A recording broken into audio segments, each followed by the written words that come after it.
Michigan. North Carolina State behind Drake Wilson inches a little bit closer. The 141-pound All-Americans, McKenna third, Ironman and Missouri fourth, Lee, Jack, Red, and Perry.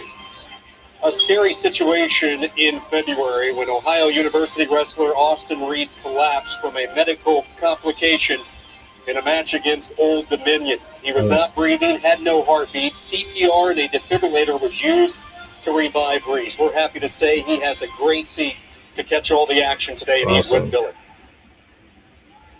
I'm sitting here with Austin Reese, 174-pounder from Mechanicsburg High School and Ohio University, four-time state place winner, state champion his senior year, and defeated number one seed Colin Moore in his senior year. Yeah. More importantly than that, as you've been teased with, he went into cardiac arrest during his match on February 11th. Austin, I want you to take us back there to February 11th. Tell us what you recall. Tell us what you remember happening. We got into a big scramble. I put the guy on his back. We went out of bounds. Last thing I remember, I stood up, kind of went to adjust my headgear. Everything went white. And from that point, I didn't really remember much. But in the video, you see, like, I walked back to the center like normal. I get set. And as I'm going to get set, I just kind of fell on the guy. That's when I went to cardiac arrest. But other than that, the next thing I remember is kind of waking up in the ambulance. Just confused. I kind of didn't really know what was going on. A little scared, but I don't remember much of the match or anything, but just kind of waking up there. You went into full cardiac arrest, breathing stopped, heart rate stopped, had to be defibrillated twice.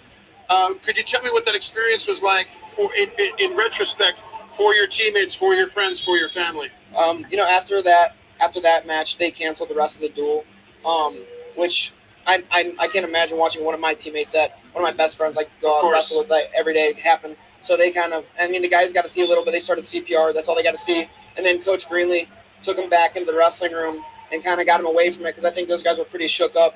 And I can't even imagine my mom and dad. Were they at the match? Yeah, they were unfortunately there. Wow. I can't imagine watching someone I love go through that. So how you doing now? How you feeling today? Feeling great. Feel just like I'm back to normal. Mm-hmm. So. But wrestling is something you're going to be coaching in the future, right? Yep. I unfortunately had to step away from the sport, which is unfortunate, but I'm going to still stay with it and hopefully be a part of like Ohio University wrestling still. Now, question for you. How do you talk about the performance of Ohio University? How do you think they did and what's going on for the future for that program? It's not our best performance, but the good thing is we're a young team. We have a lot of really tough guys that'll be coming in next year, and that are going to take the role of some of the guys this year. And I think next year is going to be a much different tournament for us, and I'm excited to see it. All right, but he's in the precarious position of not rooting for Penn State, but he does wrestle for Ohio University, which is a regional rival with Ohio State. What are you looking for in the finals? Who are you rooting for? I have some buddies that go to Ohio State, and I know as hard as this is for me to say. Yeah, and Coach Greenlee would not be proud of me for saying this, but I'm rooting for Ohio State. You have to. You're from the Buckeye State. Yeah, born and bred. You have to. Yeah. Hey, listen, thank you for joining us. It's a real privilege for me. This guy achieved something that not even a national champion achieved. I'm really happy for you, and I'm proud of you. And continued success and health. Appreciate that. Thank you so much. From the state champ who defeated Colin Moore, the number one seed, Austin Reese. Back to you.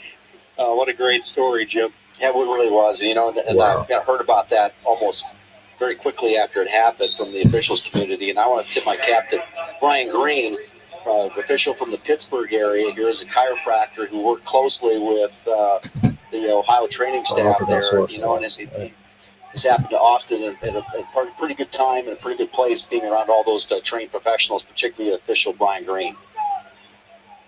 Go back to the action. Sorenson of Iowa in the second period, winding down the second. He is on top, 2-0, while Kolodzik of Princeton in a good tussle with Heilman of North Carolina late in the third, tied at 1. Heilman in a scoring opportunity here.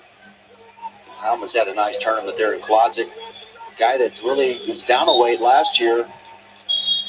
Collects a takedown and down a weight at 141 and just didn't have a strong finish to his tournament. Pops up to this weight class. Only was the 11th seed, and here he is wrestling for 30. A lot of people thought he could be a sleeper in this weight class, and this Princeton program is on the rise too. Talk about a lot of the IVs that where wrestling can be a really big deal here as far as the men's sporting men's sport and women's for that matter too. But these Ivy schools, it's important to recognize their contribution.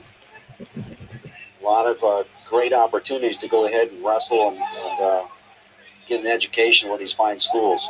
Kolodzik's only a sophomore. Last year, he became Princeton's first freshman All-American. He's going to do it again. 2 years, 2 All-American performances for Princeton.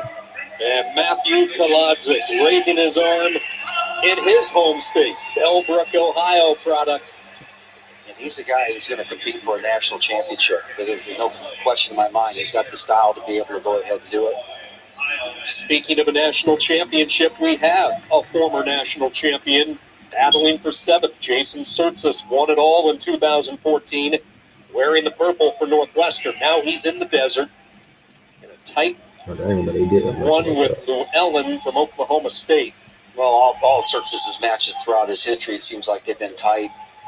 It's been well documented, some of the tragedies that he's had in his life, and stayed with this program and been a contributor to the Arizona State program after he left Northwestern.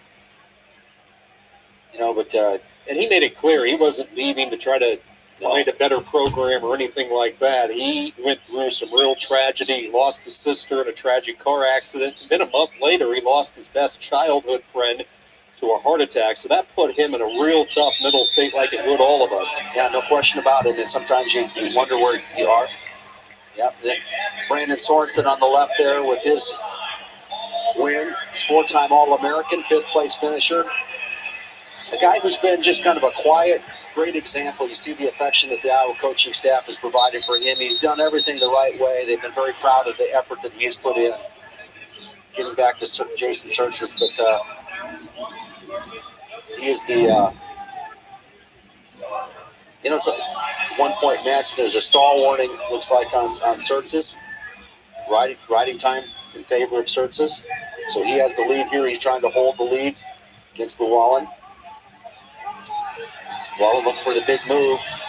Backing out. Wouldn't be surprised if they called him one more time here. He's really forcing the upper body guys. And this is what you have to do. You have to change the tempo of the match, get your opponent rear into the edge. Riding time's going to be the difference maker here, and Surtsis will close out his career 7th place for Arizona State. Nobody ever asks you when you win a national championship what your record is, all right? And this guy will walk away as freshman national champion. You'll always be able to come to this tournament. You always ask yourself the question, I don't know how tough I was, but it takes a lot of tough guys to win a national championship. Kolodzik, Heilman, Sorenson, Leeth of Missouri, Surtsis, and Llewellyn, your All-Americans at 149. Who will be crowned champion in this weight class? The Zane Train looking for his 3rd national title. He has been a man on a mission. Standing in his way, the 15 seed, Ronnie Perry. It's been a strong year for Lock Haven. Finals tonight, 8 o'clock Eastern.